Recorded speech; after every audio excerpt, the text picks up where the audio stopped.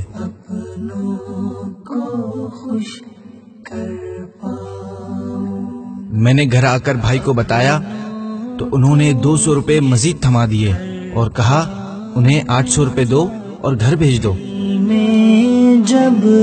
میں نے 800 روپے انہیں دیے اور کام چھوڑنے کو کہا، جس پر وہ مشکل سے راضی ہوئے۔ خوش کر پاؤں گا دل میں جب یہ، اور اپنے پلاسٹک کے پرانے جوتے اٹھا کر پہنے، جس میں سے پاؤں کا انگوٹھا جوتے میں بنے سوراخ سے باہر آ گیا۔ انہوں نے شکریہ ادا کیا اور چل دیے۔ ان کے چہرے پر سخت تھکاوٹ کے باوجود فاتحانہ چمک سی تھی، جس نے مجھے تجسس میں ڈال دیا۔ انہوں نے نیچے دیکھا، کچھ سوچا اور زیر لب مسکرائے، جس سے میرے تجسس میں اور اضافہ ہو گیا۔ میں نے انہیں روک لیا اور ان کے پاس جا کر مسکرانے کی وجہ پوچھی۔ اصرار کرنے پر انہوں نے بتایا، کل گاؤں میں شادی ہے، بچوں کی امی نے نئے سوٹ کا مطالبہ کر رکھا تھا، اس لیے پریشان تھا۔ الحمدللہ اب پیسے پورے ہو گئے، جاتے ہوئے ان کے لیے سوٹ لے جاؤں گا، بس یہی سوچ کر مسکرا پڑا۔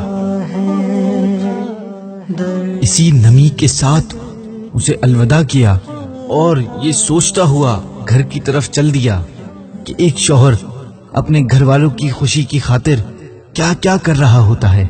اگر اس کا اندازہ گھر والوں کو ہو جائے تو اس کی راہ میں آنکھیں بچھانے لگیں۔